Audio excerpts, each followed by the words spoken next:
মাননীয় প্রধানমন্ত্রী একটি বিষয়কে কোট করেছেন।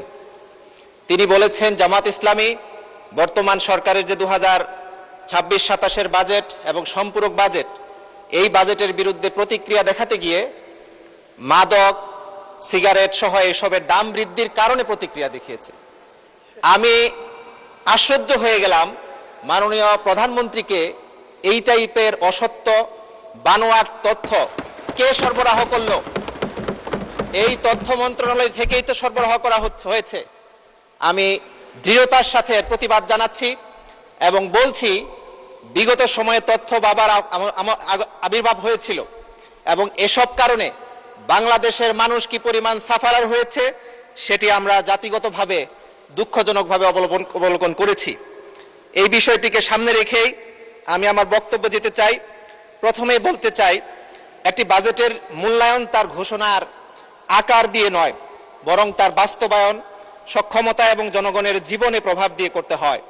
সেই বিচারে এই বাজেট নিয়ে কিছু গুরুতর প্রশ্ন আজকে আমাদের মাঝে রয়ে গেছে।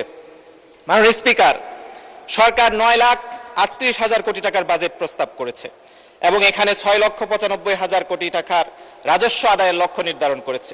কিন্তু বাস্তবতা হলো গত কয়েক বছর ধরে ধারাবাহিকভাবে রাজস্ব লক্ষ্যমাত্রা অর্জিত হয় নাই। 25-26 সালের সংশোধিত বাজেটেও রাজস্ব লক্ষ্যমাত্রা কমিয়ে আনতে হয়েছে।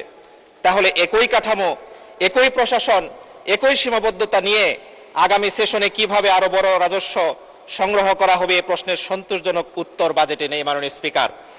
দ্বিতীয়ত, এই বাজেটে ঘাটতির পরিমাণ 2,43,000 কোটি টাকা। এর অর্থ হলো সরকারকে বিপুল পরিমাণ ঋণের উপর নির্ভর করতে হবে। আরো উদ্বেগের বিষয় হলো সুদের পরিমাণ তথা ঋণের সুদ পরিশোধের মাধ্যমেই 1,27,000 কোটি টাকা ব্যয় হবে। অর্থাৎ জনগণের করের একটি বড় অংশ উন্নয়ন, শিক্ষা বা স্বাস্থ্য নয়, বরং অতীতের ঋণের বোঝা বহন করতে হবে। মাননীয় স্পিকার, সরকার 6.5% প্রবৃদ্ধির লক্ষ্য নির্ধারণ করেছে, কিন্তু বর্তমানে মূল্যস্ফীতি এখনো উচ্চ পর্যায়ে। ব্যাংকিং খাতে দুর্বলতা রয়েছে, অথচ যে ব্যাংকিং খাত থেকে একটি বড় অংশের ঋণ উদ্যোগ গ্রহণ করা হয়েছে এবং বেসরকারি বিনিয়োগের প্রত্যাশিত গতিও বাড়ছে না। এই বাস্তবতায় প্রবৃদ্ধির লক্ষ্য অর্জনের জন্য কি ধরনের কাঠামোগত সংস্কার করা হবে তা বাজেটে এখনো পর্যন্ত স্পষ্ট হয়নি। মূল্যস্ফীতি আজ সাধারণ মানুষের সবচেয়ে বড় সমস্যা। মাননীয় স্পিকার, আমাদের দেশে কয় লক্ষ কোটি টাকার বাজেট করা হচ্ছে, মানুষ কিন্তু সেটি দেখে না, দেখে বাজারে গিয়ে বাস্তবতা। করলার দাম কমেছে কিনা, আলু ঠিকঠাক মতো পাওয়া যাচ্ছে কিনা, খাদ্য, বাসা ভাড়া, চিকিৎসা, শিক্ষা সব ক্ষেত্রেই কিন্তু ব্যয় বেড়েছে। আমাদের নিম্ন মধ্যবিত্ত, নিম্ন আয়ের মানুষের জন্য এই বাজেটে পর্যাপ্ত স্বস্তির কিছু নেই। আমাদের এখানে বারবার উল্লেখ করা হচ্ছে কার্ড দেওয়া হচ্ছে বিভিন্ন, কিন্তু আলটিমেটলি যদি পণ্যের দাম না কমে, মাননীয় স্পিকার, যে কার্ড দিয়ে যে টাকা সরবরাহ করার সিদ্ধান্ত নেওয়া হয়েছে, এই খরচ মানুষ বহন করতে হিমশিম খাবে, কোনো ব্যালেন্স করতে পারবে না মাননীয় স্পিকার। অথচ স্বাস্থ্য খাতে এখনো প্রয়োজনের তুলনায় অনেক কম। বাংলাদেশের মানুষ এখনো চিকিৎসা ব্যয়ের বড় অংশ নিজ পকেট থেকে বহন করে। এটি শুধু অর্থনৈতিক নয়, সামাজিক বৈষম্যেরও একটি বড় কারণ। এই সব কিছু মিলিয়ে আমরা ফিল করেছিলাম যে 10টি খাতকে অগ্রাধিকার দিয়ে বাজেট পেশ করা হয়েছে, চমৎকার, কিন্তু সেখানে যদি সুশাসন টপিকটুকু থাকতো তাহলে হয়তো আমরা স্বস্তি পেতাম।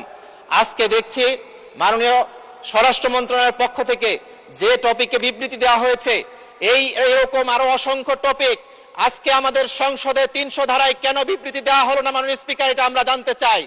এভাবে যদি একের পর এক সুশাসনের দিকে না দেখে, মানুষের অধিকারের দিকে না দেখে বাজেট পেশ করা হয়, এই বাজেট মানুষকে সন্তুষ্ট করতে পারবে না মাননীয় স্পিকার। সর্বশেষ আমি আপনার কাছে একটু সময় বাড়িয়ে চাই, যদি সুযোগ দেন আমাকে। জি, 2 মিনিট দেওয়া হলো আপনাকে। মাননীয় স্পিকার, অত্যন্ত ধন্যবাদ আপনাকে। আমি বিশেষভাবে বলতে চাই, আমাদের এই দেশকে স্থিতিশীল করার ক্ষেত্রে মাননীয় স্বরাষ্ট্রমন্ত্রী বা তার মন্ত্রণালয় যে ভূমিকা রাখছে, সেই বিষয়গুলো আমাদের জন্য অত্যন্ত পরিতাপের। তার পাশাপাশি একটি বিষয় দৃঢ়তার সাথে বলতে চাই, এই বাজেটে যে অগ্রাধিকারগুলো দেওয়া হয়েছে আর বিএনপির যে বক্তব্য আমরা বিভিন্ন জায়গায় শুনেছি, সংসদে শুনেছি, তার মধ্যে একটি বিরাট বড় পার্থক্য আমরা দেখতে পাচ্ছি। মাননীয় স্পিকার, এখানে কথায় কথায় যে কোনো সরকার দলীয় সংসদ সদস্যরা সুযোগ পেলেই বলেন জুলাই সনদকে অক্ষরে অক্ষরে শব্দে শব্দে নানানভাবে লাইনে লাইনে বাস্তবায়ন করা হবে। কিন্তু জুলাই সনদের বিশেষ স্পেসগুলোকে সামনে রেখে এই বাজেটে কি বরাদ্দ হয়েছে? শুধুমাত্র আমাদের শহীদ আহতদের, পঙ্গুদের জন্য কিছু ভাতার কথা বলা হয়েছে, কিন্তু আমাদের আপার হাউস যদি হয় সেই বাজেটটা কবে প্রণয়ন করা হবে এটা আমরা জানতে চাই মাননীয় স্পিকার।